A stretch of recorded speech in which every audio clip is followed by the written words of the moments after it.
This news is funded by viewers like you. Please support our work at democracynow.org/give.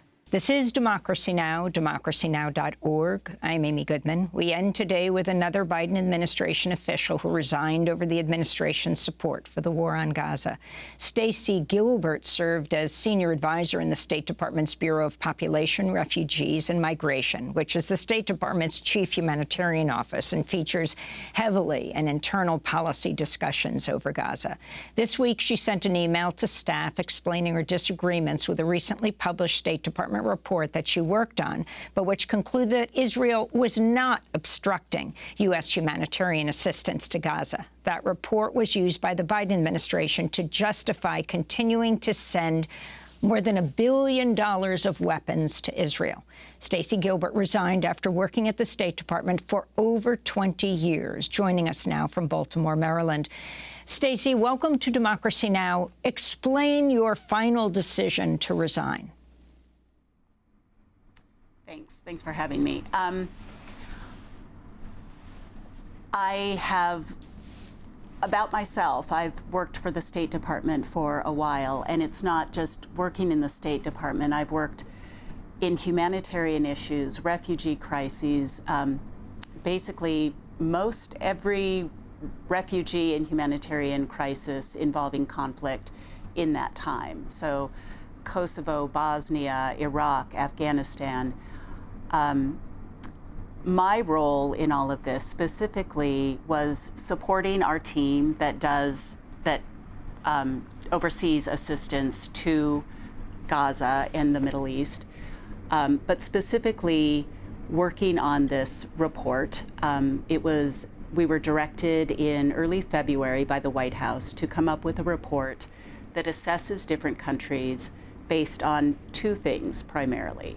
One is their adherence to, as Alex mentioned, international humanitarian law, which is the law that says there are wars, but there are rules in war. There's rules about the kind of weapons you can use, about making the distinction between civilians and combatants. And basically, it's a body of laws that says even in war, there are ways that you have to mitigate the consequences for civilians and soldiers. And we adhere to that. Israel adheres to it. It is international law. So this report was looking at adherence to that body of law, as well as whether countries allow humanitarian assistance. There were several countries we were assessing, but the one, unsurprisingly, that generated the most debate was Israel. I was working on this report with many others. There were a handful of us who were very, very engaged in every sentence of that. But at some point, we were removed from that report, and it was moved up to a higher level to be written and edited and cleared. So even though I had worked on this pretty heavily since this directive from the White House came out in early February, I did not know what was in the report until it came out. That said, I was actually hopeful that it would be an honest report, because earlier that week, the White House had made an announcement that it was going to pause the 2,000-pound bombs that have really caused disproportionate destruction in Gaza. So they had announced a pause on that. And I was actually pretty hopeful that maybe this report was going to be honest. So when the report came out on May 10th, late in the day, I read it, and I had to reread it because I couldn't believe what it said. It said very clearly, it actually, so on those 2 points, I was surprised on the point about Israel's adherence to international humanitarian law. For the first time I'm aware of, we admitted in very, very weak terms, but we admitted that Israel is likely using U.S. weapons in violation of international humanitarian law. I was surprised. That was a step forward in admitting that. I was shocked, however, that it also went on to say that it is our assessment that Israel is not blocking humanitarian assistance. That is not the view of subject matter experts at the State Department, at USAID, nor among the humanitarian community, and that was known.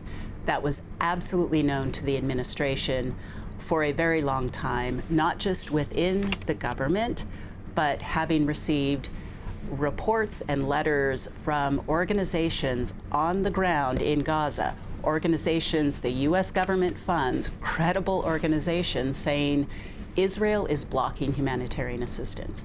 And that's not to say that Israel is the only problem in this. There are certainly, it's a conflict, it's difficult. But these are professional organizations with expertise, local knowledge. They know how to work in conflicts. They know how to do the negotiations, to get the assistance to where it needs to be. They know how to do it. The issue is they are not being allowed to. And it's a range of issues. It's not just blocking trucks from going in, because we see over the course of this conflict, sometimes trucks go in, sometimes they're delayed, sometimes assistance goes in, but then it's ratcheted back. But we're seeing consistently through this a pattern of obstruction that the aid that prevents these organizations from doing their work and delivering this assistance to the people who need it. It's a variety of things. It's blocking, it's delaying or blocking visas for aid workers. It's causing trucks to be unloaded because there is a single item that Israel considers dual use. And the things that are considered dual use are incredible. Tent poles, flashlights, surgical scissors. All of these things, if found to be in a load of assistance, will cause the whole thing to be offloaded, back everything up. And it's this pattern of arbitrarily limiting, restricting, or just outright blocking assistance going in that has caused the very grave situation in Gaza that we've heard about. Famine. This is not hunger. Famine is a word that we are very, very cautious about using in the humanitarian sector. Words like famine and starvation are only used when very specific indicators have been met. So the fact that there is famine is extraordinary. That doesn't have to happen in a conflict, but it has happened here. And the remedy, when you've reached the stage of famine, the remedy is not more food. Absolutely more food is needed, but for people who are experiencing that extreme stage of malnutrition, that requires an immediate, intensive medical intervention. And where are you going to find that in a country now where the hospitals have been destroyed? It's for the people who've reached that stage, it's too late.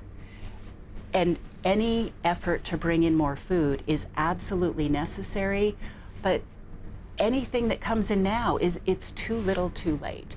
And the reason we've come to this point is because of Israel's obstruction.